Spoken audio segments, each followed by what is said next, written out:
it's kind of what Trump was trying to do. Yeah. Sell the company to a company in America, not just have it run through the whatever it was that they were running through. Yeah. But anyway, just go. Hey! This is TPAW's Playground. Crazy Peas. I'm TPAW. Karnage 6778, and you guys know who I am on TikTok. Yes. So, another episode of Crazy Peas. We'll be going over HazbinHotel and Five Nights at Freddy's movie. Yep. I actually found the movie quite interesting. And yeah, no, HazbinHotel was just one of those things where I'm like, okay, they're doing what they always do. Try to make hell look nice and neat. Hello, baby girl. See clips over there. Yeah, no, we went ahead and we watched Five Nights at Freddy's today, and I watched as someone who doesn't know much. I played the game once when I was drunk. That's the extent of my knowledge of it, aside from the fact that I know what the animatronics look like. My kids constantly remind me what their names are, which I promptly forget half of the names. I know Freddy is Freddy, and I knew that some of the other ones have their names. Bonnie is the... Bonnie. This movie's probably Bonnie the one that... is the funny, which is funny because the name just plays into it, and Chica's the chicken. Yes. Yeah, no, finding out that there's actually children trapped in animatronics. It literally just went to red and it all turned red. Oh, yeah, I probably need to adjust that on the YouTube side. There we go. Basically, I found out today years old when I found out there's actually children trapped in the animatronics. I was always wondering how they were moving on their own and how they always had their own presence in the game. And I guess there's children possessing them. And the whole beginning of the movie, this is what happened to me, okay? I was watching the movie. They had their own knowledge and lore of what the game is. And what the lore of Five Nights is. But I was looking at it as an adult who works a job and was like, you know, this is really eerie, the fact that he's being hired to work as a security guard for a play place, essentially, or you know, Chuck E. Cheese. Shut down pizzeria. Yeah, something like that, where where kids are supposed to go to have fun. And I'm sitting there going, this is really weird because he's going to work there and there's nobody there. Like, he's got to be asking that question of why is nobody here, especially if he's working overnight. You know, because normally when you work overnight, security, usually you're watching out for threats, you're watching out to make sure the place is okay, and usually there's people involved there, and usually you start seeing people come in the morning or the later afternoon if you work overnight and you run your shift and stuff. But for this place, there's nobody there. It's utterly dead. Even looks like it's been beat up a little bit, and yet he's showing up to work, and then he's passing out on the job because he's taking pills because he wants to remember a memory from when his brother was kidnapped and killed. And he thinks that if he goes back to that dream enough times, he will remember enough detail to eventually find the guy who kidnapped his brother and killed him. And that's kind of the plot of the movie, which honestly is not a bad movie. Like, I honestly, the first 20 minutes of the movie, I told him, like, as the movie was playing, I'm like, you know, this movie could easily be a trash heap. You know why? He's like, why is that? And I'm like, it's a video game movie, and it's a movie about a bunch of animatronics that apparently come to life. It could easily be hokey as hell and cheesy as shit. But for some reason, the first 20 minutes is literally just a family drama story that has some psychological thriller to it. And I'm like, this has no, you know, it has absolutely no room being as good as it is, and yet here it is being a decent video game adaptation. Like, we're watching it, and well, it's better than. All right, that's gonna annoy me, so I'm gonna put the microphone over here. Well, but yeah, it's better than a video game adaptation or a movie that's been adapted into a video game. Yeah. From my point of view, because I've seen not a lot few of them made movies, and you know, go to a video game or a video game turned into a movie, and some of them are half-assed and crap done. Yeah, this one was done really, really well. Plethora of video game movies that have built the reputation that video game movies are usually trash or crap, which a lot of work goes into making a movie in the first place. So the tragedy is that, you know, movie gets made and everyone's like, this is bullshit. So it's like, it's not anything that has to do with the lore. It either has nothing to do with the game, or it has a vague resemblance to what the game was, where the game came from, or, you know, it attempts to be something that it's not. This movie managed to do three things at once. It managed to be a psychological thriller that had a decent, family drama story that was touching, and it was about him taking care of his kid, which for some of the movie I was reminded of Dean Winchester with his sister, only he is way neglectful towards his sister in comparison because he's so focused on his now dead brother. But Well, that's also kind of the trauma of being the oldest child. Yeah. And seeing younger siblings die and one not dying because they were born after the fact. It's a psychological trauma. Yeah, no, what I love most about the movie, and this is something that's coming from the fact that I'm a 90s kid, is that Matthew Lillard, who plays Shaggy, from Scooby-Doo. From the original. From the original, and from Scream, the bad guy of Scream, is in this movie, and he gets to deliver a performance that's very similar, reminiscent of his much younger self from Scream. Like, I thought that was awesome. I'm just like, no, he's just a good actor, and he's like, ooh, okay, I can sign up for this. Yeah, I watched it as a movie fan and a movie buff who happens to know movies really well and happens to know story. I didn't watch it as the guy who... I played Five Nights at Freddy's for endlessly. I had guy who knows moderate amount of lore with Five Nights at Freddy's and his kids who happens to love Five Nights at Freddy's. I have kids who happens to love Five Nights at Freddy's, but they spit so much information at me, I go, okay, child. And then my wife happens to play the games and have gobbled up all the lore and everything else, and so while we're sitting there watching the movie, she's like, ooh, Easter egg, ooh, this thing, and I'm just like, yeah, it's a walking bunny. A machine walking bunny animatronic. Cool. And apparently they kill people. And especially when the one people decide, they're like, let's go and ransack his job, and let's, go into the place and try to destroy it. And it doesn't happen the way they think. If you haven't watched it, you should. It's on Prime right now. Yeah, like you the first mic, it's going to the red too. Oh, this one? Yeah. Oh crap! I forgot that there's two mics on this thing. This is a brand new laptop I'm using on YouTube. For the people on YouTube, I'm using a brand new laptop, and I'm still getting it set up fully. But so for those on TikTok, if you can't hear us, tell me, because I didn't even think about it. Completely forgot I had my Bluetooth in my ear and just I tagged along. So if you can't hear us, let us know. Let me go ahead and look at here. Someone. Okay, so let's just talk about sharing. Sorry if you're seeing my hand. On the other side. He likes fisting the camera off. Yes, I like being able to look at things. Orange Cat, yes. Hi, Lauren. If you're the same Lauren I know. And then... Okay, I'm done. Gone enough. Hey, I just figured I'd go through the comments, because, usually when people stream or they broadcast or stuff like this, normally people never see the comments. Flip-flop the phone so that way your finger doesn't show up. No, I'm not like...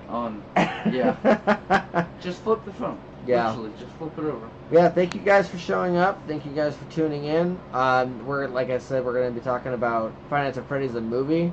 And we may talk a little bit about Wish, the movie we watched last night. And then probably talk about HazbinHotel. HazbinHotel and Five Nights, I figured, were the bigger... That'll get more people in. We can talk about Wish next week. Just we were also talking about rewatching it because the spastic kid who's like kind of like me, but he's more spastic than I was at that age. You mean what Cass? I remember. Yeah. He has some of my good hitches. Yeah. But at the same time, he has some of my bad ones, and I see some stuff that's more from, Calypso, Ghostiel, your wife, my sister, is the, there's the difference. Yeah. Okay, dude, we're having a panic attack. Yeah, one thing about this next week, I'm also going to be trying to get her, Ghostiel, to join us on one of the podcasts for HazbinHotel, which means we're going to have to talk more about it. Probably will already watch some episodes. She and then likes that one. Yeah, and then her and I may just have our own little couples podcast episode for HazbinHotel. Whichever one happens first. But yeah, no, you can do that tomorrow. Yeah, like while the kids are at school.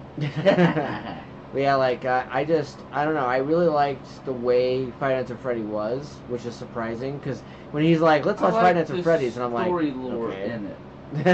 I like the story that it went into it. Yeah. That it was.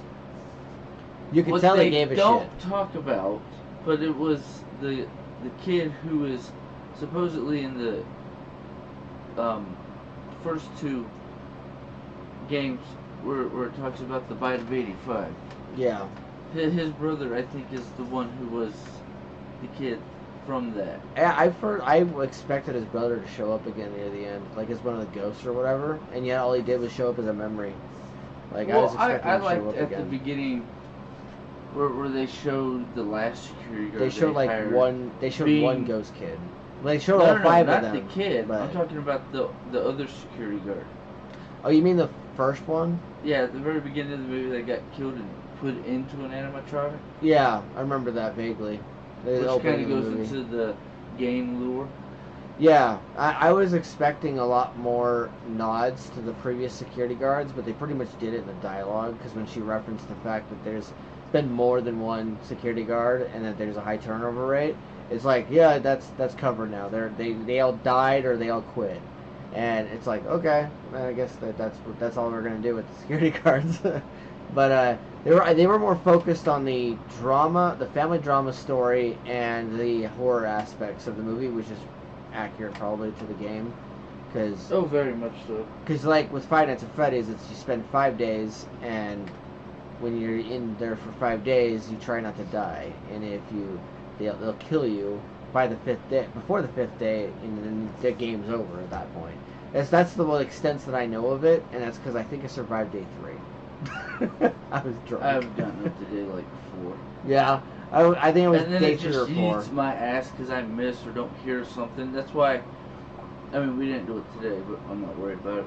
The whole thing popped up with certain stuff, and I'm like, oh, I really want to go and play it because I bought 1, 2, and 3. Are you talking about Diablo? Five Nights. Oh, Five Nights? Okay. Yeah, I've bought 5 Nights at Freddy 1, 2, and 3. Yeah. I think nice. I bought 4. But I'm at the point where it's by sister location, and I think that's it. Yeah. So I don't even know how many games in that is. Also, update today. I don't know if you guys can see that pretty well, but they can see it. I got. Just showed up here. Yeah, the wife and I got a couple tattoos. Pretty awesome. It's a wolf and then a cat with a moon and a star. It's all cute and adorable. It was a bucket list item that we'd had for forever, for like a decade thereabouts, and she used, as I was telling him in the car, she used to like draw like hearts on my hand or her hand, both hands, and then like she would draw like little stuff, and then be like one of these days be like, oh, one day it will be permanent, and I'd just be like shrug and be like, okay, I'm not sure I'd react to that, but like she was always doing cutesy stuff like that, and it was cute and stuff, but this time we're like, we're gonna make it permanent. We're gonna go do a simple thing and it'll be awesome. So like, I don't know, it's it was like, it was super cheap too, in you know, in terms of tattoos. Instead of it being like, I was literally being like, I'm gonna have to finagle this, aren't I? Because it's gonna be like $200. No, it was 40 for each of them, so it's $80 total. Because they're tiny. Yeah, because they're small. They're like, as she called them, they're like flash tattoos. In fact, literally, the tattoo artist, he was like, this is kind of like a flash tattoo. And I'm like, yeah. He's like, yeah, except for I won't just like take the thing and then pull it off and then it's done.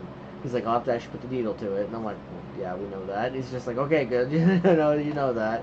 And I'm like, yeah, I've had one tattoo before, and then I showed him the Disturbed one, this one, and he was just like, oh, nice.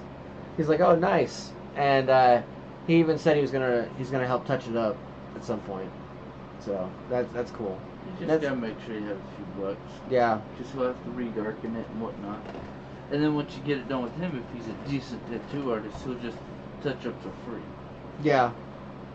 That's what he told me too. Yeah. He was like, yeah, touch-ups are free. He was even giving us some idea of like touch-ups are free. To do the touch-up of that tattoo, if he's literally just touching it up, he won't charge that much. If he's adding to it, all he'll do is just charge the difference of what it's, the difference between the touch-up versus adding to it. And then like other tattoos and stuff, because we were talking to him for like a while there about different things we want to do, and she was talking about stuff that she wants to do, and he's just like, I like this, I want to see you guys come back. Because she's like me, she's the artsy brain with the ooh, what about just throwing ideas out to people. Ooh, that sounds fun. Yeah, no, I I enjoyed the tattoo experience. I'll be honest. Like I It's knew I an would. addiction. Yeah, I knew I would and stuff, but like I didn't realize I would as much as I did. But what's funny is the wrist is actually quite sensitive. Like at least mine is. And so like when he started doing like the beginning, the very top, it hurt the most. But as he went down the arm, I was like, and the pain went down. Well, also you got to remember. Well, most of y'all can see that, but up here, closer to the hand, where your wrist pivots and whatnot, is where more of the nerves are. Yeah. The further down you go, it's a little bit less nerves. Yeah, no, that's. And if you're like me and Judy, STL, he is coloring of the cat and the body, and then the dog, parts of the dog. They were the hardest parts. Everything else was easy.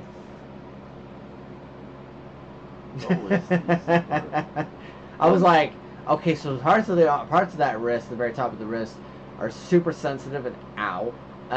Do not pull away, don't pitch out. And then the other parts of it were like, oh, this is easy. Well, I mean, that's like, because you said he gave you a decent press. Yeah. I mean, the one I've always wanted is from here all the way down. We'll see if he's afraid of doing tattoos on fingers. No, he's not. He even talked about it. Good. He even mentioned it. He said he's like the most hardest that the finger tattoo would be is you, the person getting the tattoo, on whether or not you can handle the pain. There is no such thing. I am numb to pain. Let's start. Yeah. Give me a drink.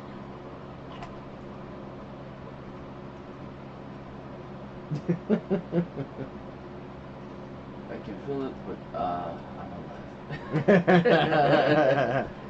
No, because it's like my whole mentality. I'm probably running off a high off the tattoo experience, but she basically, after she got hers done first, because he was all like, who wants to go first? I'm like, you want to go first? And I asked her, and she's like, yeah, sure. And I'm like, okay. So then we went into the back room. She did her first, and I got really fucking like this weird rush of adrenaline, and I'm like, why am I feeling adrenaline? It hasn't even happened to me yet. And then she got hers done, and then afterwards I had to shave off some of the hair on my arm because my arms are hairy as shit. And then after he washed it off and everything, he's like, all right, you ready for it? And I'm like, I mean, are you ready for it? And I was like, I told him like, yeah, they're gonna do it or you're not. He's like, we're gonna do it. And I'm like, cool. And then I put my hand up and waited for him to get to the wrist, and then he immediately started going into it, and he's just like, he didn't even stop too. He didn't even stop. He like normally like what they do is they do like a little bit of a drawing, and then they go, all right, how was that? And I go, and you go ahead and go yay or nay. See. No, he just went full into it. That's the amateur. Yeah. Tattoo artists want anything. Oh, where they stop? No. They'll only ask you while still doing the tattoo if they're professional. It's like, okay, you feeling lightheaded or anything? No, I'm good. Keep going.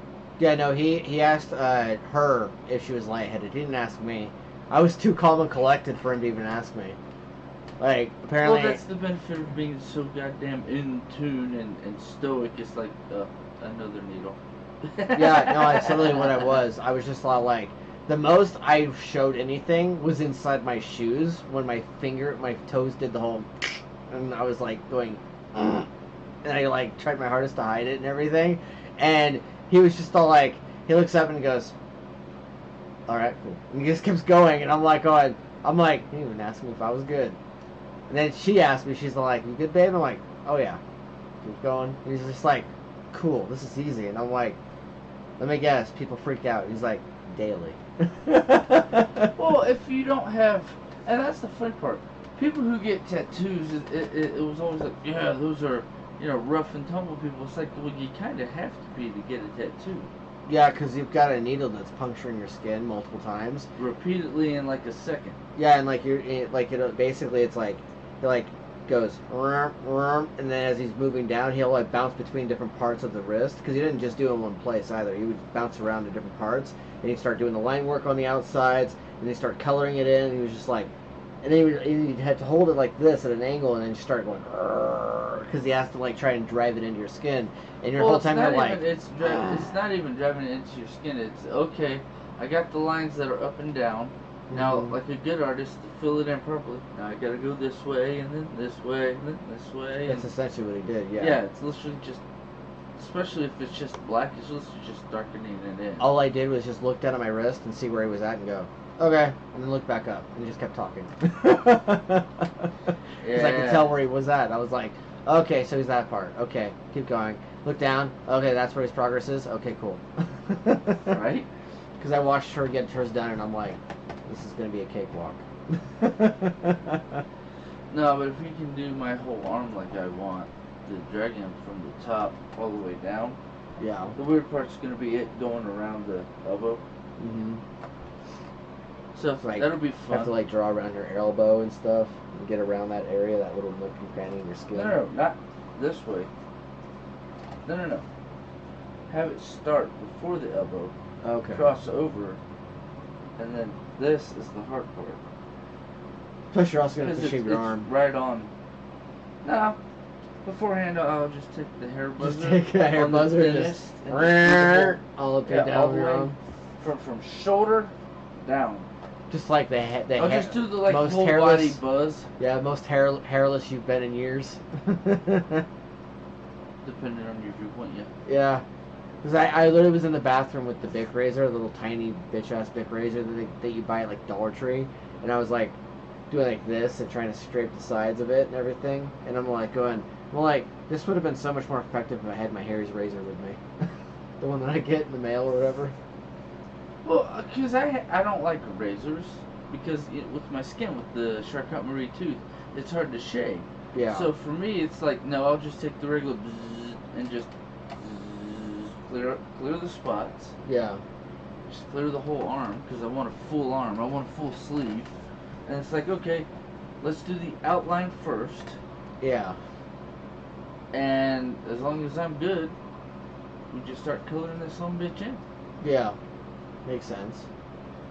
Yeah, no, I like I said, I enjoyed the tattoo experience. What's funny is, apparently I was so, like, literally Al thought that I was doing sexy time as I was walking in the hallway, and I'm like, no. I was helping put a child to bed. I was literally laying on the bed with the child and then having her lay there, and then Calypso was posting a picture to Facebook and took a picture of our both. Like, I already had my hand up like this, because I was holding the child, and so she held her hand up, and I'm like, you should have told me you were doing that. And so I had to reprop my hand up further so she could get a clearer view at the tattoo, and then we basically had her hand closest to the camera, mine further away, and she took a picture of both of them at once. And then after that, I heard Al talking in the hallway, and I'm like, I'm going to go check in. So I got up, kind of pushed the baby off to the side a little bit, got up, went back to the hallway, walked in, and he's like, all right, Mr. Horny Pants. I'm like, wait, what? He's like, well, the way you saunter in that hallway and everything. And I'm like, am I really that giddy about a tattoo? Like, is this really that big? Like, this, I'm so, like, just neutral on a lot of things now, emotionally, that, like, the extremes do hit me sometimes still, but, what do they call it again? My brain is not thinking of the word. Stoicism? Yeah, stoicism. Thank you. I'm so stoic on a lot of things now that, like, when I'm, like, bouncing on my feet now, I'm just like, I don't even notice it. Not even conscious of it. You're a twitcher. Yeah, I guess. Like, I was sitting there and I was walking in the hallway. You do it all the time in the car while I'm driving. You literally just rock your knee and just bump, bump, bump, bump, bump. Oh my God, jeez, he's just tapping the car. You're like, I wonder where his daughter gets it. No, I know where they all get it. Both. It's obvious for both of you two. Yeah, both of us. But like, yeah, no, I was giddy as, like, it's like this. It's hard to explain, but when you do the thing you finally want to do. Yeah, when you take you and your partner that you're married to and you're in love with and everything, you go together to a tattoo parlor and you get matching tattoos on the same part of the body, basically couple tattoos. It's like this different level of intimacy because, like, it's more permanent than, like, legally marrying them or, like, anything else. Like, it feels more intimate and it's a whole new level of intimacy. Whole time in the car after we got done with it, she's just like, so how do you feel? Because I have to ask her, I'm like, well, how do you feel? And she's just like, she's all like, well, how do you feel? She was bouncing back at me and everything. And she's like, did you ever expect to be that intimate? And I'm like, wait, you're right. It is kind of intimate, right? And she's like, I'm like, because it's more permanent and everything. And she's like going, yeah, no, it's very intimate. And she's like, and it's my art that I drew. And I'm like, wait, what? And she's like, yeah, I drew that. I made that. And I'm like, oh, okay, so I put your art on my body. And she was just like, I can't believe that I love my life and my husband was willing to put my own art. It was good enough to put my own art on his body. And I'm like, well, you're getting couple tattoos. So is that the Harry Potter one? Because we were talking about doing a Harry Potter type of tattoo. Which one? The one with the elder one that says always with a heart or something like that. Yeah. That's the one she was talking about for years, but changed her mind recently and decided to do this one.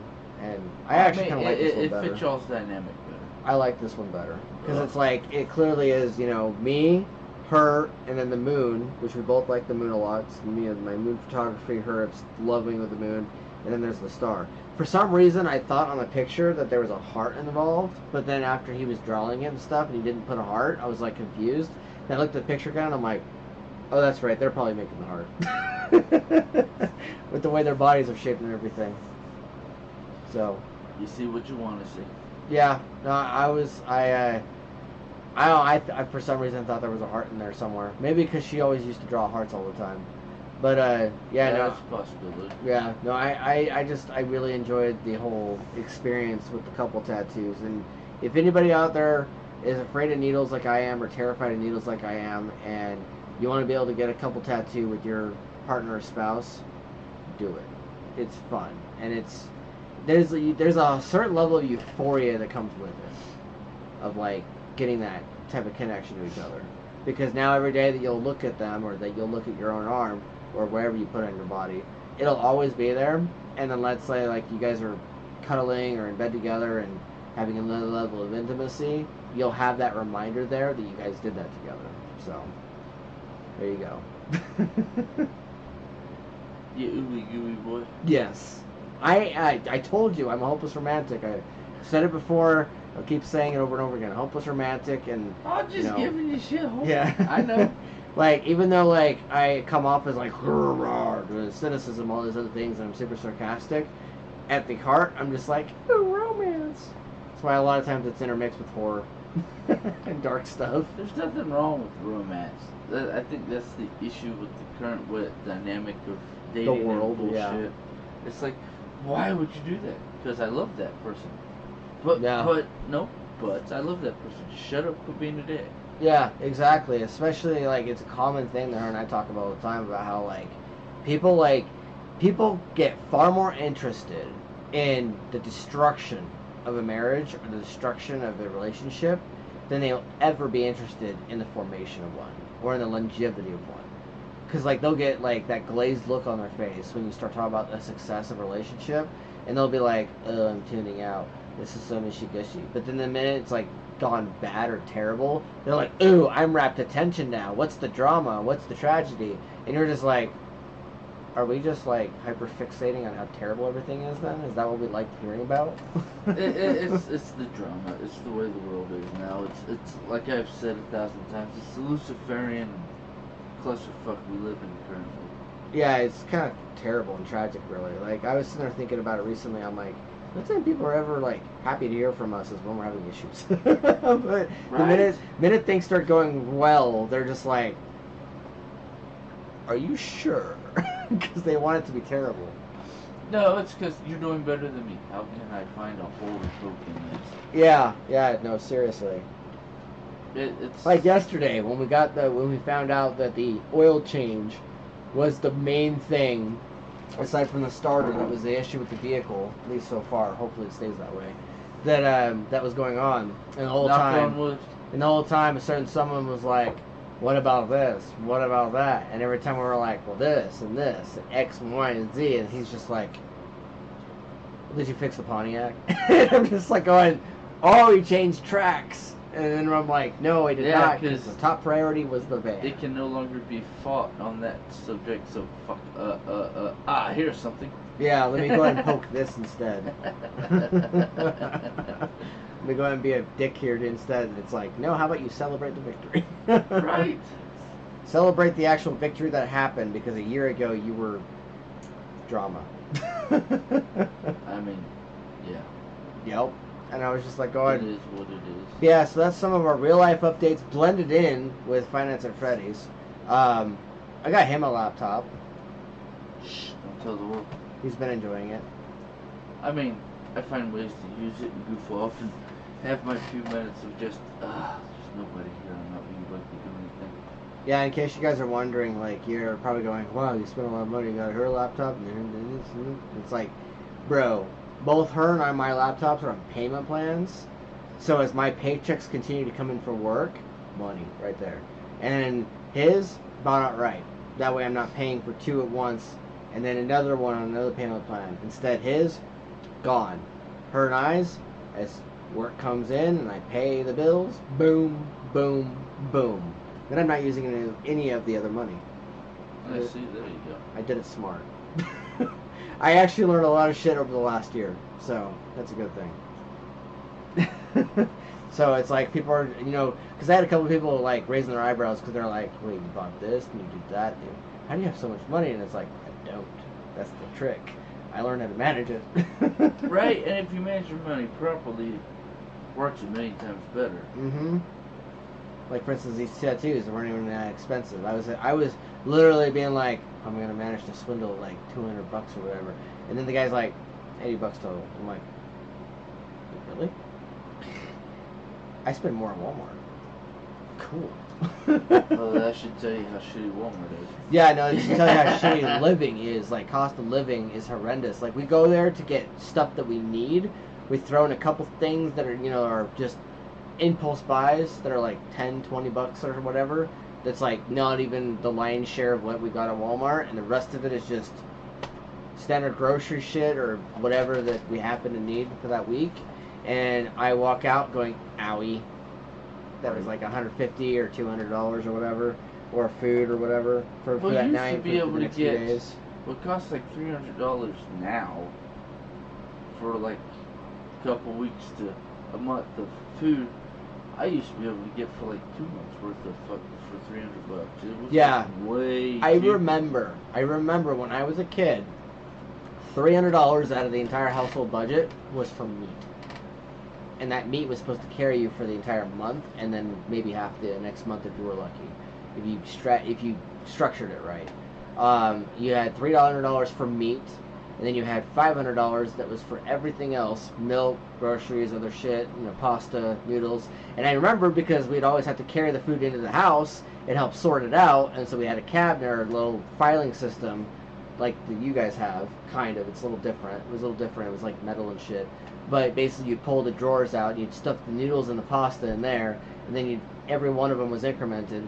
And that was what we dragged into the house from the van from when they went to Walmart or whatever they went when we were still at the house. Because Shannon was watching us, and Mom and Jason would go to Walmart or some other place, and they'd end up coming back with like a truckload full of shit. And that was to last us for the entire month and a half. And some of it was, in fact, there were times where they would drag us with them, and we'd end up staying in the car while one of them went in, and they'd go into the meat store, as we knew it wasn't The butcher. Yeah, it was the butcher, and they'd come out with like $300 worth of meat, and then they'd throw that in the freezer. And so every time we were ever making food or whatever for that day or that week, we would just pull it out of the freezer. And for some reason, me and my brother were like, where's all those things coming from? And the Jason's like, you remember those times when we sit in front of the meat store while I'm smoking and shit, and you guys are just in the back seat doing whatever you're doing? And we're like, yeah, that's where we got it. And that's what you guys carried in. You guys carried that into the back like we told you, and then we put it in the freezer, and it's been sitting there for a bit. Right. Yeah, and so I remember that was the days where that was like that. And so the fact that like today's world, $300 would barely cover 2 weeks, maybe a month if you're lucky, and like $500 like covers like 2 weeks as well. That is insane.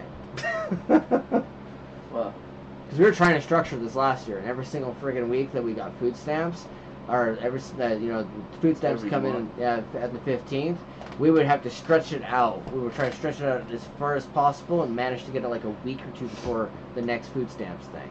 So basically it would last us 2 to 3 weeks, and that's it. And I'd be like, dude, that was $500. not stretch that out. And it's like, cost of living, bro, it sucks. Yeah.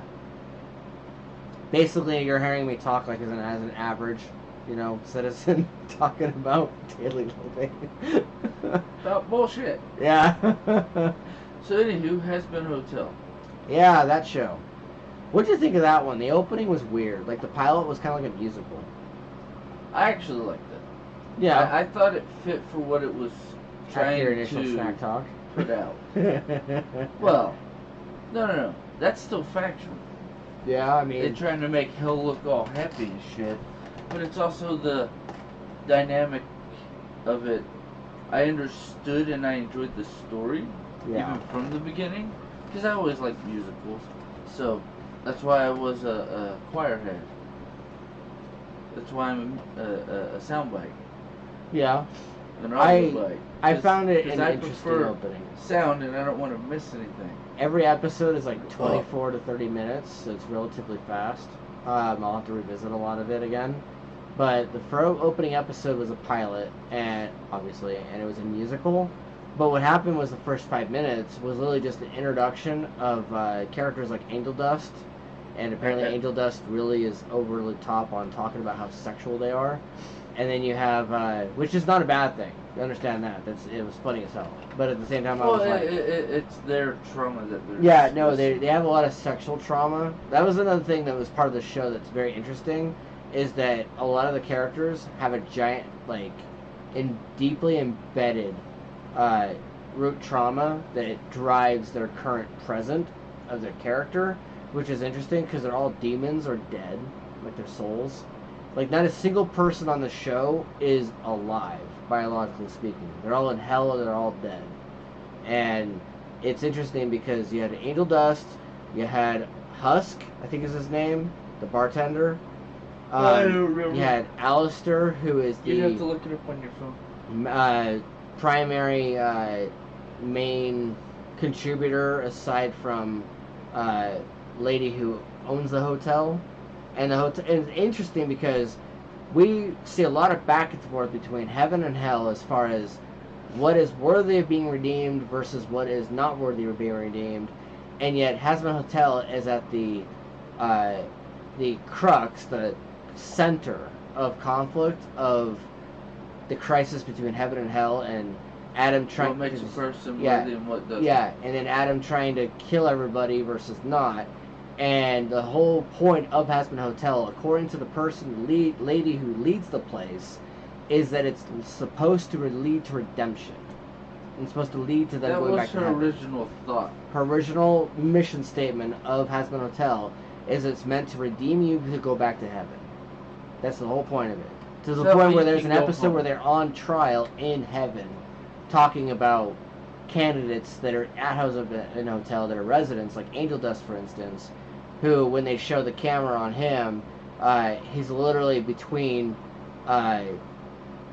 pathways. He's at a fork in the road of, do I become selfless and caring and empathetic, or do I stay with my old ways of being overly indulgent and selfish and rude?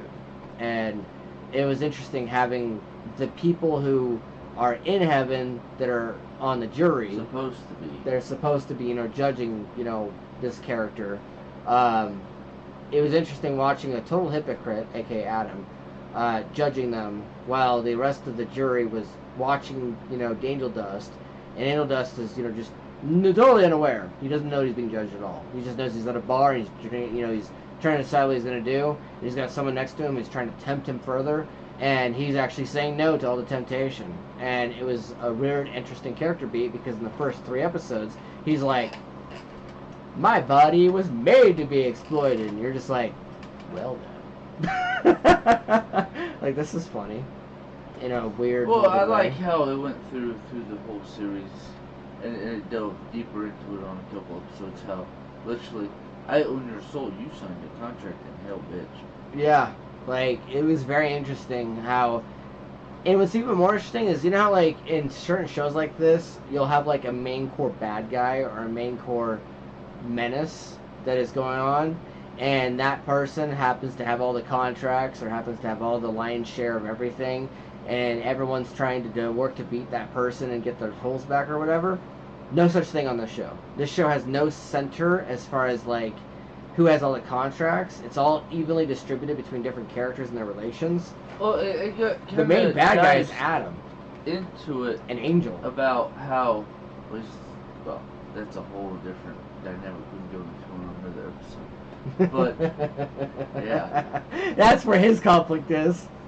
It's not even a conflict. It's just what the way they wrote it. I'm like, that's not who he is. It's kind of like the way they wrote him in or wrote his Cain. Big conflict freaking with this Lucifer. show is what he knows to be accurate in the actual lore he knows about religion. Not lore. What I know to be factual in reality. Lore in the context of what you believe versus what the story writers are just simply writing for the show. Sure. Okay. Yes, that's how I'll put it. In context of that. If you want to phrase it like that to save everybody's butthole from getting railed, okay. That's what I'll say. That's how I'll put it, because everyone has a different idea of everything, and this show just simply is the show. And I understand that they're telling a story. Well, I understood that, but I mean, if you look at most of the shows or movies or stories that pop up that have to deal with heaven or hell, it's literally proving or trying to prove that heaven's not as good as you think. Hell's like 10 times better. It's like, is it? What's Really? funny is hell is supposed to be a place where you get punished by yourself for your own shit. Wrong. I mean, True. That's Hades. We've discussed this. That's the Roman, Greek hell. Depending on which hell you look at. The one I typically always associate with is that when you die... It's the Catholic, which become the Christian hell, which isn't actually hell. I don't know. It's Hades and Tartarus. Every one of them have different names to them. I just know that hell is technically supposed to be... everybody remembers. Hell is supposed to be a place where you're tormented. You're suffering for the crimes or sins you committed. Yeah. And it's literally hell and brimstone. Yeah. But it's also you're torturing yourself with your own puts it stuff. Or draws it up, it's literally like you're sitting in the middle of a fucking volcano. Yeah. Well, that's why I kind of that's where my brain and my knowledge goes. Oh, you mean the underworld? I mean, because those who are complete screws or just assholes in general go to what is considered Tartarus, or I can't remember the other name, because you get the Ephesian fields, which is supposed to be like heaven, but it's all the underworld. That's why hell's supposed to be down. And if hell's down, then that means even the freaking Ephesian fields is literally in hell. It's as heavenly as you can get while being in hell. Yeah. Which is where I always laugh at it. That's why I didn't get too wrapped up in any of that shit when I was watching it. I was just kind of no, but I mean that stuff pops up into my consciousness constantly, and when I see it, I'm like, y'all are stupid. Yeah, that's why for the most part, while you were getting the first couple times you watched the show with me, because we watched like a couple episodes at a time since we had time for those nights. You kept passing out too. I was tired. Yeah. But the couple of times that we watched it, now I'll be honest, the first time I watched it, it was hard for me to get into it. The first 4 episodes, and I even told him, I was like, just watch after episode 4, it'll go way more smooth. And I was right. But the first couple of episodes, I was like, okay, so the first episode was like a musical, the second episode was kind of like here's more of who we actually are as characters and what the actual conflict's going to be. And then their third episode, you're just like, okay, so it's going to continue to unravel a little bit. And then you start to get more into the core conflict between her and Adam, and then getting helped out by Alistair. And then you see a repeat of the other villain character who turns out to be someone that's going to be redeemed. And you're just like, okay, so this is going to further... And then it got really beefy and really meaty with character conflict. And that's about the time that I think Angel Dust's story became more of a focus. And I was like going, alright, I'm into this. I'm way more into this than I was before. It got really interesting when they got to Cannibal Land. I'll be honest.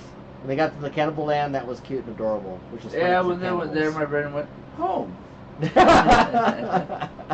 Like there was parts of the show where he was really into, and then the other parts of the show where he was like, "Well, that's not accurate." I'm like, "To what?" And he's like, "To truth," and I'm like, "I mean, it's a show." I was like, Yeah, "It's a TV show." but that's where I'm like, It's okay, this fiction. is literally just fucking propaganda and brainwashing. All right, let them brainwash the idiots. I mean, I like the story, but you're brainwashing idiots. You know who Okay, it turns out, you know who really, really, really fucking loves the show?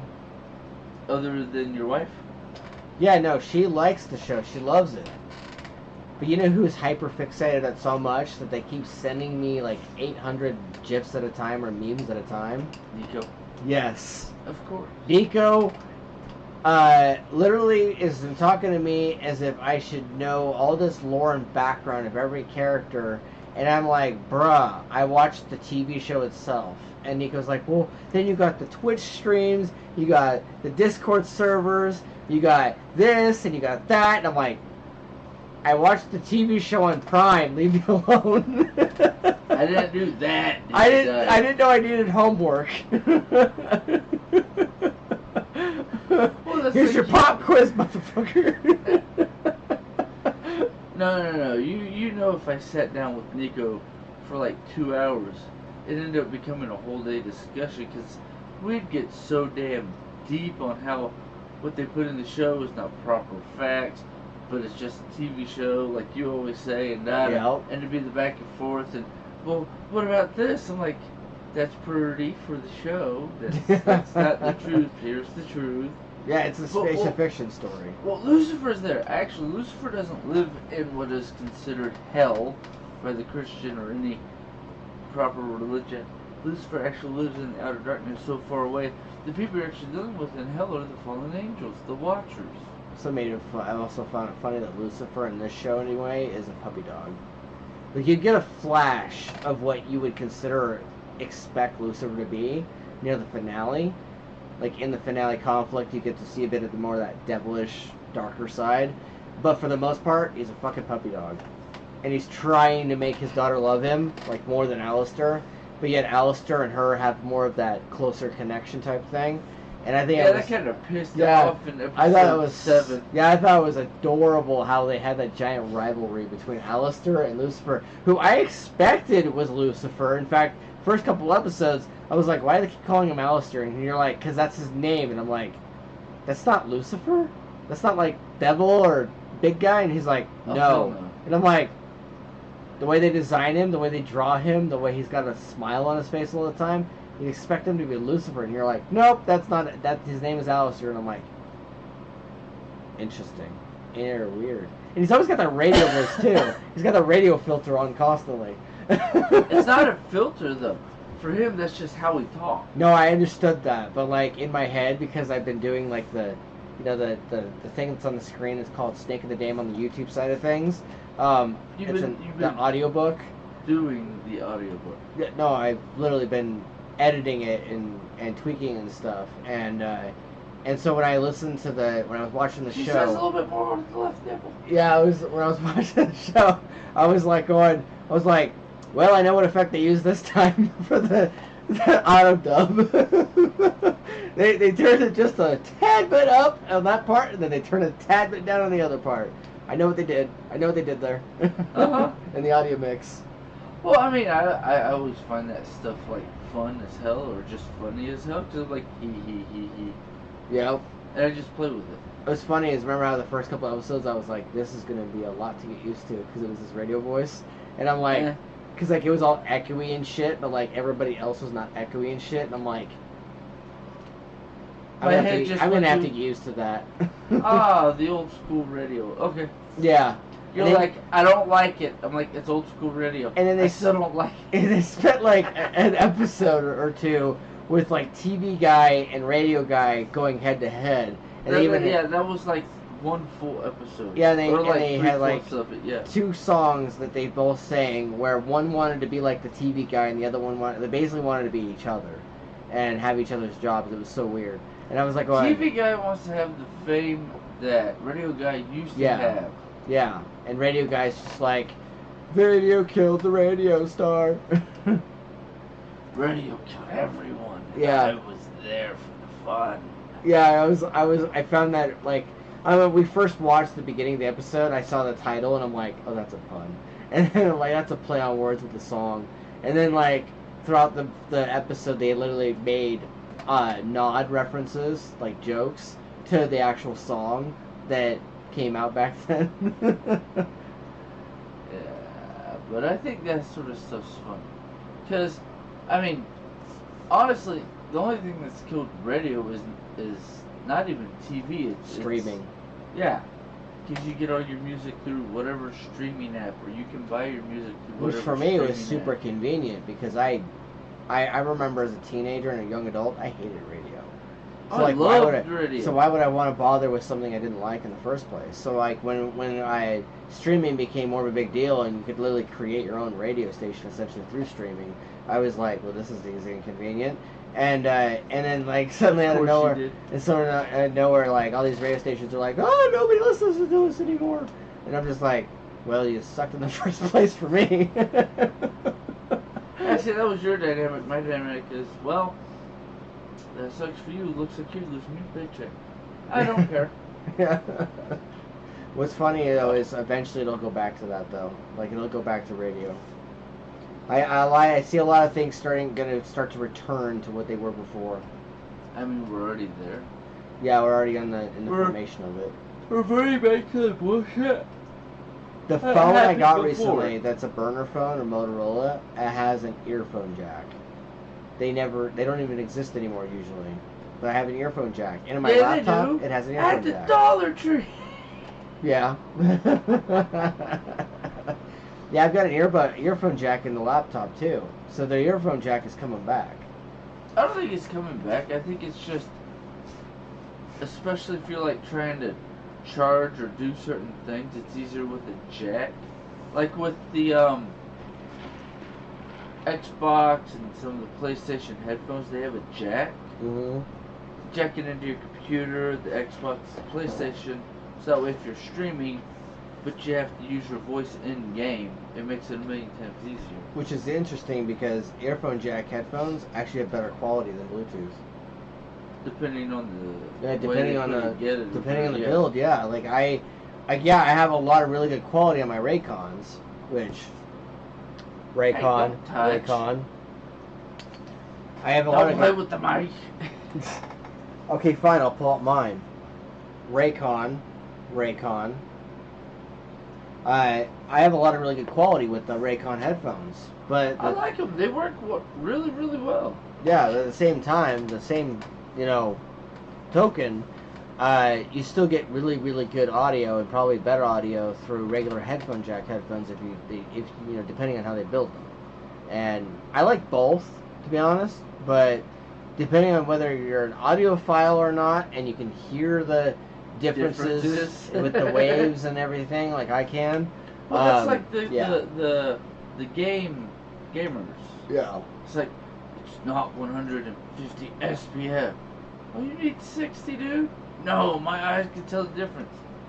Oh, so you're already trying to be a freaking Android headphone with that stupid? You only need 60 frames per second anyway. Like 30 to 60. Like 60 helps make it clear. I think 60 to 100, because anything above 100 is just you like trying to overstrain your eyes to see everything. Well, at 100, it should be everything's there. Frames per second helps make the picture quality way smoother. Like if I move my hand right now, like this, I have 60 frames per second on this broadcast stream for YouTube. Yeah, and you can see it. Yeah. With me, there's no there. You can see the wibble wobble between the shadow. Here, no shadow. Yeah, like between the two, you can see a slight difference between the two different cameras because frames per second. The one on the iPhone's automatically like 120 plus. Well, they would both be 60 frames per second because the iPhone records at 60. Better than 30. But records, but we're not recording. We're broadcasting, so it broadcasts at 100. the average movie camera, like when you're watching, like, for instance, your Fast and the Furious movies, they're all 24 frames per second. 'Cause they're a movie. I know what they are. I prefer when it's The like average film is 24. yeah, it used to be, not anymore. Well, The Hobbit was 30, and The Hobbit was choppy as fuck because they, you know, the way they did it. Well, you want choppier, you go lower frames. Well, That's it's when you get like the video games or like the Blair Witch Project. It looks like crap film, like somebody did it on their first bought ever camcorder. That's a piece of crap because they didn't spend a lot of money on it. That's where you get movies like the Blair Witch and the other ones that are supposed to be recorded on like a phone or something. You get that slight. My brother, ironically, Andrew, my brother, he middle child. I'll rephrase Syndrome it that every way. day, all day. I'll rephrase it that way because as we've clarified with my kids, we're all basically blood. But middle child Andrew, super spoiled as shit. When I tried telling him that I was gonna film one of his concerts on my digital camera, my DSLR that's back there, he was all like, "Well, is it gonna be able to be in 60 frames per second?" And I'm like, "Well, it could be 24, like a movie." And he's all like, "I like 60 frames per second instead." And I was like, "Going, well, Real life isn't it'll a be video game. 1080p and it'll be 24 frames per second like a regular movie, be like a film." And he was like, "Well, I want it to be 60." And I'm like, "Okay, we'll see if I can record in 60." Found it I can record in 60. But yeah, no, and then it ended up being like not as good because the camera is not as high tier as the other photographer guy, and he was like, "It has to all be the same." Bitch? Yeah, no, he wanted it for free. He wanted it all for free. He wanted us to work for him for free. I mean, he's a cheapskate. So Yeah. What do you expect? I mean, they're all cheapskates in the end. Either they hate you or they love you. Yeah. Everybody loves me while they hate me, so I just laugh and keep running. Yep. Yeah, it's funny and interesting because working with this guy is way different than working with middle child Andrew. And It's being an older sibling. yeah, We both have the first child syndrome. yeah, it's true. Yeah, and it's like it is as simple as I'll tell him a thing that I want to do, or he'll tell me a thing that he wants to do, and then we both figure out a way to get it done. We figure out a way to get it handled, and nothing else gets said after that. We're just like, all right, we got it done, cool, awesome, moving on. Whereas Andrew, it's like, oh my god, drama, drama, drama. Oh my god. Crybaby, crybaby, crybaby. Yeah, like you used to not even be that bad. You used to be like Well, half the time roll the dice and depending on his mood. No. It wasn't depending on his mood. It was depending on whether he put his dick in his boyfriend or his boyfriend put his dick in him. That's true. and it's like I'm now. sorry, I listened to enough of the commentary over the years. Yeah, and the sad part is it's like I feel like he's telling everyone else a different story than what's going on, and he's trying to make himself look like the big victim hero. Because like now it's like I barely even hear from the guy. And this last time we went to Walmart and talked to him, he was just like, I was all like giving him shit for not talking, and he's just all like, I was like, yeah, Mister, I'm gonna ignore all your messages, and he's just all like, yep, and I'm like going, the fuck's that about, Dick? Show him his true colors. Yeah, no, I was just like going, whatever, okay, whatever you want to do, and so I haven't really bugged him since, because It is what it is. yeah, there's no point. Basically, there's no point working your ass off for something and then only to always get disappointment. So I just kind of like pull back. I basically one of these days he's gonna be like, "Why are you so distant with me?" And I'll be like, "I'm gonna tell you the same shit I told Dad. You helped create the distance. I just gave it to you." Hey, you didn't want to talk, so I just stopped talking, mother trucker. Yeah, I just stopped bothering because it's like, dude, I tried multiple times and blah blah blah. So it's just like, Well, that also kind of like fits into the whole like Lucifer dynamic. Oh, don't try with God. Dad's a dick. Yeah. They won't fucking listen. Yeah. Because you can't even talk to him. I used to be his favorite, and I can't fucking talk to the asshole. What the hell makes you think he's gonna talk to you? You're his granddaughter. He doesn't even know you exist. Right? And it's sad because that's what a lot of families are. This Saturday will be my grandfather's funeral. Because Grandpa George died recently in the last couple weeks. And they won't let you do what you want to do. I wanted to do like a little speech at the funeral itself, and they're like, well, we're gonna do a luncheon and you can talk there, and I'm like, thanks. Okay, assholes. Yeah, it's pretty much what I said. I was just like, okay, whatever, assholes, and they were just like going, Lisa was just all like, well, you can still talk at the luncheon if you want. And I'm like, well, okay, whatever. Like, it's not like I was going to say a lot. You know, I was going to probably just say some words about how he was the person while I was around, and you know, just some things to honor his memory and help him pass on, essentially, and that sort of thing. I don't know. It says live will end in blank to blank. No. You gotta. Oh, it says verify to continue. Verify you're human, not a machine. Verify have eyeballs. There we are. Alright. It's back. Let's see if I can put this up right. I think I got it. The comments are on the other side. But that's for good. you. But yeah, no, I was gonna just say a couple things to kind of honor his memory, and it would be like super brief, like maybe a 2-minute thing. I mean, that'd be like, I don't know. We've discussed it. It's like, but they're trying to glorify him, even though he had the inclination to be a complete dick. It's like, oh yeah, unless you don't glorify him. Be honest. Yeah, well, at least he's fucking dead. I ain't gotta worry about him being a dick anymore. Yeah, it's like weird because. And I was telling you a little bit about my whole dynamic. Yeah, I was telling you a little bit about it, about how when I jumped in on the Zoom that they had, because they did like a small little funeral service for him at the hospice place that he was at before he, where he passed away, essentially. Well, that's where they send you to die. All right, we already have a bed. Just throw him in it. Yeah. Yeah. And they did like a little thing for him there, and it was super weird and awkward because it was like. The giant elf in the room was trauma and pain and distance of like people who refuse to fix themselves and refuse to fix the issues. Or admit what the truth is. Yeah, exactly that too. And everyone's kind of dancing around it while at the same time it was almost like I jumped on the Zoom stream at work with a bunch of coworkers who are acting like they're family or act like they give each other for at least 5 minutes before they're all like, okay, bye. This person died. Go back to my life. Yeah, this person died. Hope you have a good rest of your life. And it's kind of what it felt like for me. And when the stream ended and it just said the host has ended the session, I just kind of went, oh, it's over. Okay.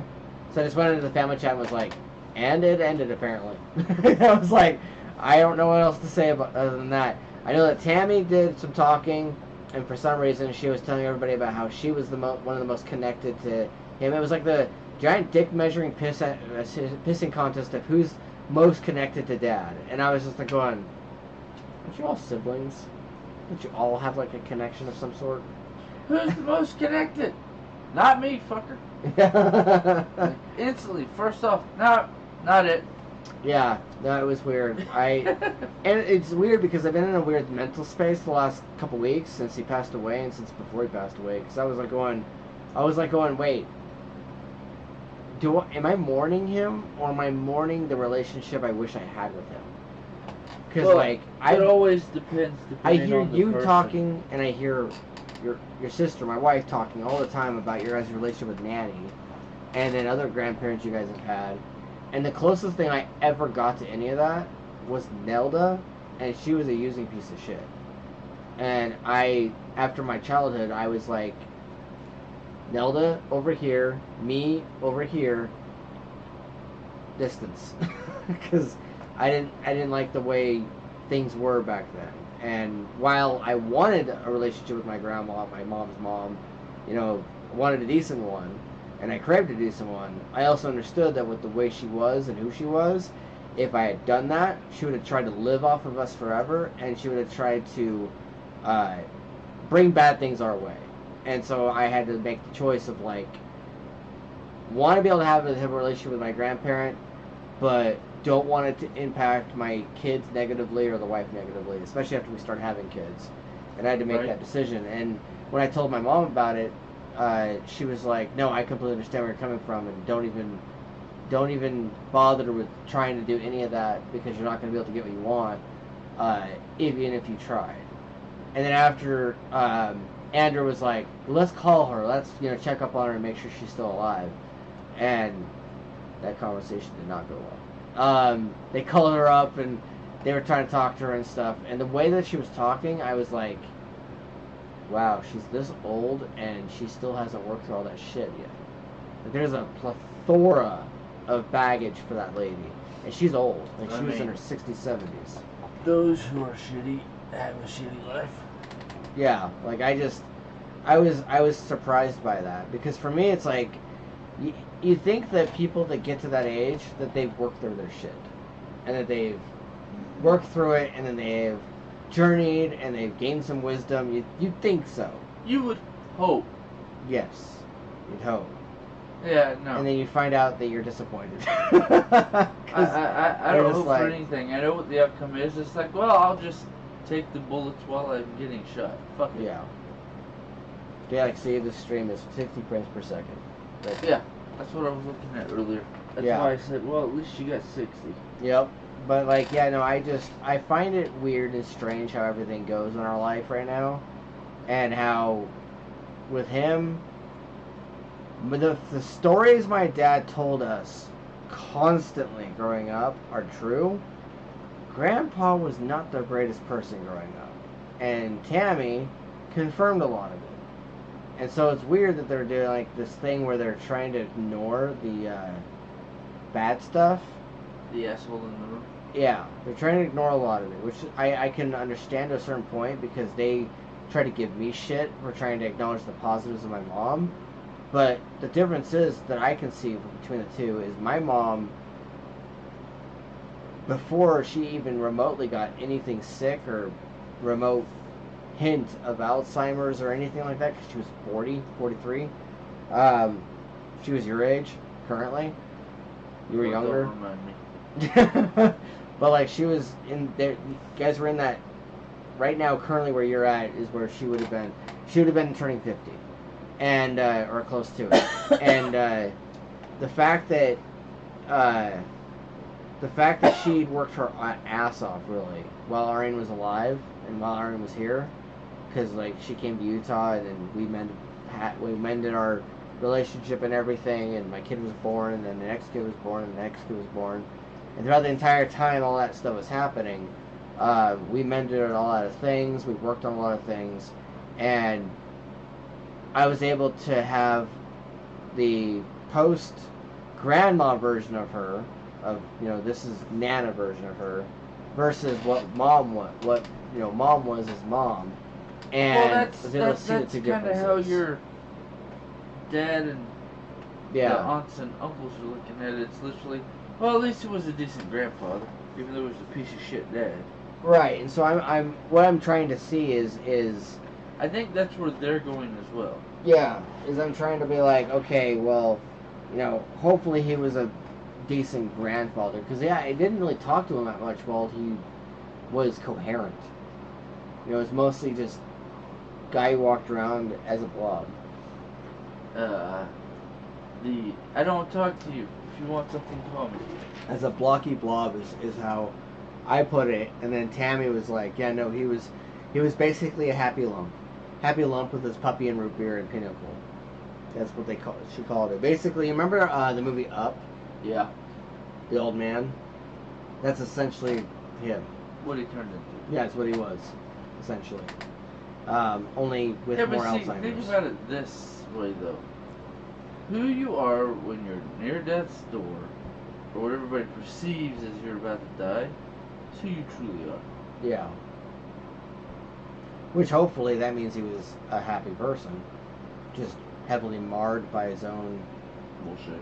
stuff, yeah, and everything like that. So this Saturday we're gonna go up there. We're gonna, I'm gonna see if I can drag Nico up there, because I had talked to Nico. Go. Well, I talked to Nico about it already yesterday. At least I sent him a message about it, and then today they were like, yeah, I think I'm feeling better, and I think I'm able to at least go up there. So if we could pull it off, we're gonna try and grab Nico in the morning, because it's 11. Try and grab a couple hours earlier to get there, go pick up Nico, and then jet right up to Logan, and then hang out up there for a little while, and just kind of go hang out with them and try to have some semblance of fun, even though it's a funeral, and just kind of try and enjoy everybody. It's camaraderie. Yeah, it's kind of what it's going to be. Like, we try to enjoy the camaraderie, try to enjoy the unity that death of somebody gives you. Because it's weird. Which is funny that's the thing. It's Yeah. birth or death that unifies everyone. Or marriage. No, marriage usually gets people to argue about, well, my side of the family's better. No, fuck you, it's my side. And fuck you all, you're all full of shit. Except for your sister and I. We both did not debate about that at all. We're both like, yep, we both have family members. Well, no, you guys didn't. I'm Yeah. saying it's usually the outsiders Yeah. who aren't the couple that they'll find a way to bicker. Yeah, that's true. Like the ex-wife bickering about Rusty and shit, and it's like, look, you got room to talk, bitch. Shut up. And then her trying to, pull your kids out of school early just so you can't see them. Yeah, whatever. She wants to be a dumb bitch. She'll be a dumb bitch. I was surprised when Amber told me about that. I was like, what? It's like, but that's their education. Like I said, whatever she does, I'm will just end up hoping be that- the outcome. And if they're both fucking murderers and rapists, that's on her, not I on don't me. think that Connor would get to that point. He's too empathetic. He's like I was. Yeah, he's too empathetic. He cares too much about people. It is what it is. I mean, then again, there are some really murderous people that are super empathetic, so there's that too. But I don't know. I feel like he's gonna. I feel like enough of you imparted to him to help keep him from going too far down the bad path. I'm not worried about it. He'll end up where he's supposed to end up, or he'll end up doing something stupid and then coming back to me. Yeah. I'm not surprised worried he about hasn't it. already shown up and been like, "Who's man?" Hey, Doesn't matter what a divorce decree is. I mean, I don't know if people know this or not, but those are just rules that usually get followed, and usually things that are supposed to be followed, and then you pay hefty fines that help make judges and other people rich when they're not followed. But they're kind of like guidelines. It's kind of like the Pirates, the Caribbean, when they were describing parlay and describing some of the other stuff. And when Elizabeth Swan's like, "But parlay, you must follow parlay," and then Barbossa goes, "They're more like guidelines than anything." It's like, he is a pirate. it's not even the pirates thing. It's pirates know all the rules, so that way it's like, aha, but this thing. Yep. Fuck, we can't arrest him. It's like, aha, bitch. Yep. So, I mean, for me, it's more enjoyable to watch, no offense, but stupid people try to find loopholes, and it's like, you realize the loophole makes you look like a bigger idiot, right? Yeah. Okay, cool. That's why I'm hoping that one of these days, Connor gets enough of a bug inside of him that he decides to just come hang out with you, just because. And then when she goes, "You're not supposed to be around your dad," and he'll be like, "Excuse me, bitch. I'm allowed to choose." I'll be like, "Told you." Yeah, no. He's not picked a side. He's just like, well, I was told. I'm like, I know what you were told, but you know that's complete bullshit, right? You get a choice. You're a human. Yeah. Yeah, because it's funny, because it's like, he has choices that he can make, and he has more choices than he think he does. And you know, in the next few years, he'll have even more choices because he's 13, he's turning 14 this year, and that means in 2 years, he's able to just fully choose. He could go right now. He could? Yep. At 13 to 14? At 14. 14? Yep. You can go get emancipated at 14. Oh, I was just talking about regular standard right of the citizen at 16. Like, you know how, like, women have the right to give consent to, like, sexual stuff at 16? At least in our state. Same thing. It's in most of the Connor's states. able to choose on which parent he wants to hang out with. Especially at 16. Which is in 2 years. You're all, like, talking about 18, and I'm just, like, in my head, I'm like, when he's 16, he can decide what he wants to do. Because that's what I was told when I was in California with my parents, is a lot of them were like, well, when you turn 16, you're able to decide. Well, that's why I'm like, well, when y'all guys want to talk to me, my number's not going to change. I'm going to be here. Yeah. Yeah, because at 16, that's when the one social worker showed up at the school to talk to me, and it was one of the social workers that was working with Michelle, with my parents' divorce, and I literally told her straight up, I was like, look, my dad's going to be getting a job, and it's going to be taking him out of California, and in order for everything to work with all three of us kids, we'd all have to just go with him. And then if we need to get back to talk to mom and stuff, he's not stopping us from talking to mom.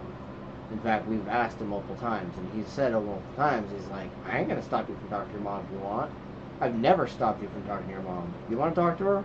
Be my guest. But see, that's a guy thing, too. Yeah, it is. But he's like, be my guest. That's the male perspective. It's like, you want to bug, go bug him. Yeah, like, he literally never stopped us from talking to mom. In fact, he's like, you have her number, call her, whatever. You used to use a payphone. Or you used to use the school's office phone to call her, or you used to use the 7-Eleven phone. Now you've got a cell phone. I pay for your phone now with, you know, AT&T. I did more for you than my own parents did. You want to talk to her? Go do it. Be my guest. I'll just be at work. I love you. See you soon. That's literally what he told us a couple times, because he was at work when I bothered him because I called him and asked him, I'm like, I don't know if I'm allowed to call mom or not. And then dad's like, hello, you have a phone, don't you? And I'm like, yeah. He's like, and I pay for it, right? And I'm like, yeah. And I have the minutes to roll over, yes. I'm like, yeah. He's like, well, if you find out your minutes are over, then I guess you're screwed. But until then, you have her phone number. If you want to talk to her, go for it. Be my guest. Have fun. He literally didn't care. He's just like, that's still your mom. Regardless of where the divorce goes, it's still your mom. Right. That's literally what he told me. So that's why, like, when I hear all this stuff that's going on with that, I'm just like going, the fuck?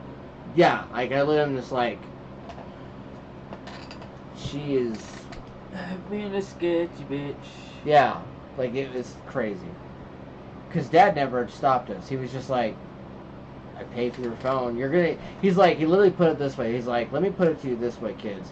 If I wanted to stop you from talking to your mom, that would have actually made me look worse than if I let you do whatever you want. Like, he's like, there are things you can't do. Like, don't break a law. Don't freaking go out and do something stupid like that you're going to have to make me pay for, and I'll just take it out of your allowance or make it to where you can't have certain things. But when it comes to standard things like talking to your parents, you're going to talk to her anyway. If you wanted to, just do it. You have a phone, use it. He's like, I'm not going to stop it. What the hell? So that's why, like, that's why when Amber was telling me stuff about what was going on before all that stuff was finalized, I did this. I was like, the fuck? And then the whole time that Amber was just like going, what, babe? I'm like, that's right, you've never dealt with this before, have you? Like, with parents separating and shit. She's like, no, I haven't. And I'm like, I haven't. I've watched other people do it before. I have. I was like... So that's like a whole different dynamic. Yeah, I was like, it's not rocket science. Like, he's 13 well, it isn't now. at the same time, it isn't. Yeah, like, he's 13 now. Like, come on now. He's turning 14. Isn't he turning 14 in May? Yeah. What day? 14. May 14th, so like 3 days before Cass. Yeah. So when he turns 14, Just text him and tell him. yeah, he can literally talk to you if he wanted to. He can really talk to you now. The only thing that's really making it seem like an obstacle is her. Well, because she has the parental block on his phone. Don't let him do anything, even though she runs her mouth. Let him make his own decisions. Well, if that's true, then why are you blocking his phone? Why are you doing other shit? Why are you going through his crap? Yeah. Yeah, I don't know. I just know that She goes through bunch his of shit shit. so much that it's like being in a fucking communist country. yeah, it's like being in a prison or They a jail. literally are freaking up your ass and watching everything. Jail, prison, all that shit. Yeah. Yeah. And by the way, get people, if you yourself are involved in something like this, don't be an asshole. Not Leave the comments. Let's have a 5-year discussion. Don't be the type of asshole that everyone hates, where you try to control everything they do, and you try to be down their throat, and you try to be up their ass. If you're gonna be an asshole like us. Where you're The empathetic. good asshole. Yeah, the good asshole, the one who's empathetic, the one who's caring, And the always one honest. the one who wants to be able to be there for your kids and wants to be able to do good things for them. But then, like, half the time with the way you deliver things or you say things or whatever you do, someone's like, "You're an asshole," and it's like, Thank you. I mean, sure. But like at the end of the day, you're still providing for your kid, and you're still like you're working your ass off for them and stuff. And they're just like, "You're a dick" because you didn't do what they wanted, or you took away their tablet at 3 in the morning because they have to go to school, and they're like, "You're a dick," and it's like, well, you got a tablet, so I'm not a dick all the way apparently. Because if I was a dick all the way, you would never have had a tablet. It's you're a dick. Yep, who came in your mother, and that's why you exist. Yeah, I literally said that before. It was like I think it was 1:30 in the morning, and like I think it was Aryan and Cass were trying to get away with their tablets again. And Hiding them and shit, yeah. They were butt naked on the bed underneath, the right above where Phoenix's bed is, and they were butt naked. And I'm like, first get some pants on, and Cass goes, "But I don't want to wear pants." And Aryan goes, "I hate pants." Like, he just says about everything that he doesn't like. He's like, "I hate this, I hate that." And I was just like going, "I hate cereal, I hate this. That's a freaking cookie. I hate that too." Then an hour later, "Can I have a cookie?" Right. Yeah, but like Aryan and Cass were sitting there on the bed, and they were both butt-ass naked, and I'm like, "Get some freaking pants on." And then I'm like, and then I said, "And go to bed." And they're like, "Wait, I'm confused, Dad. You want us to get pants on and go to bed?" I'm like, "Yeah, both." And they're like, "But Daddy, there's no school tomorrow." And I'm like, "I don't care if it's Saturday. Go to bed." And then freaking Aryan goes, "I hate you. You're a dick." And I'm like, "Yeah, and I came in your mom, and that's why you exist." And then Cass went, "Ew, gross, Dad." I mean, they're kids. Yeah. And then Aryan was like, "Yeah, you, Dad." And I'm like, "You yourself." And then I was like, "Yeah, get some pants on. And I'm going to take away that tablet." And then Aryan's like, "No, I hate you. I hate..." And then I said, "No, maybe you'll get your tablet tomorrow." And then he's like, "I hate that. I hate the tablet." I'm like, "Then I'll grab the tablet and you won't get it back." And he's like, "No, I hate that too." And I'm like, "Child, you hate everything right now. You're not getting your way." Yeah, in like 3 years you're a teenager, and you're already sounding like a teenager." Where's the tranquilizer? Right? It's like, hang on, clear! Well, it's like such a small amount of such a extensive. What was... Yeah. Like earlier tonight when we were trying to watch that Five Nights at Freddy movie, and I think about an hour into it or an hour and change into it, and all we heard was, "Rah! Rah! Hey, guys, shut up! Hey!" And then you being like, "Shut the hell up yourself!" And then like, Cass is going back and forth to everybody, and then he's bouncing everywhere, and I'm like, Hey guys, you're the one being the dick you were bitching about yesterday with that one movie we were watching, "Yep, Wish. Wish." Remember? He's like, "What?" He had a big question mark. I'm like, "Yeah, you're the one jumping around acting an ass. Shut up, sit down so we can watch the movie." And then I just went back to watching the movie. Yeah. Like, it's just like, I said my piece, now watch. Yep. What's even funnier tonight, like last night, I just kind of sat there like this and was like, watch the movie. But tonight I had to be like, Yeah. Yeah, no, I have the perfect position. I just sit back and shut the fuck up. it looks weird the way it does, but in context, what was going on around me, you would completely understand why it looked like I was doing football exercises or like while I No, like that's yoga just or called something. at-home yoga. Yeah. Can I put my head up my ass to see the TV better? I don't know, let's find out! Yep. Meanwhile, the kid comes and charges around me and I go... Right? Because the kid flips around me and then the other kid's trying to trample on top of me and the whole time I'm like...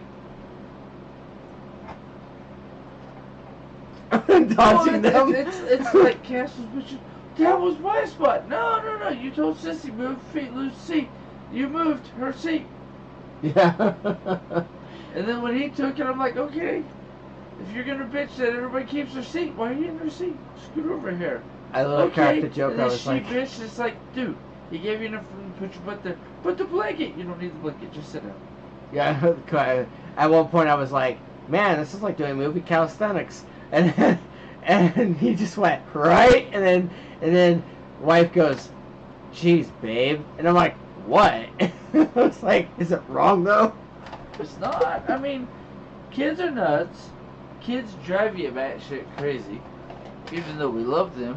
And it's just, it is what it is. Yep. Nobody knew. Nobody said anything, dude. Okay. The only thing we've gotten is the stupid, you've blah blah blah blah blah blah. Yeah. Maybe Calypso fell asleep again.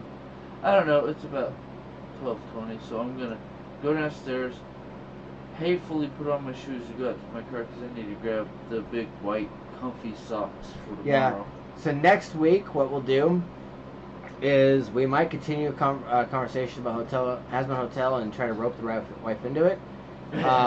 We'll figure out what we're going to do. We'll also figure out what we're going to talk about. I may actually read out some narration again. But until then, this has been Crazy Peas. I'm TPAW. Karnage 6778. Hope you've enjoyed the stream on the new laptop. And have a week! Don't die.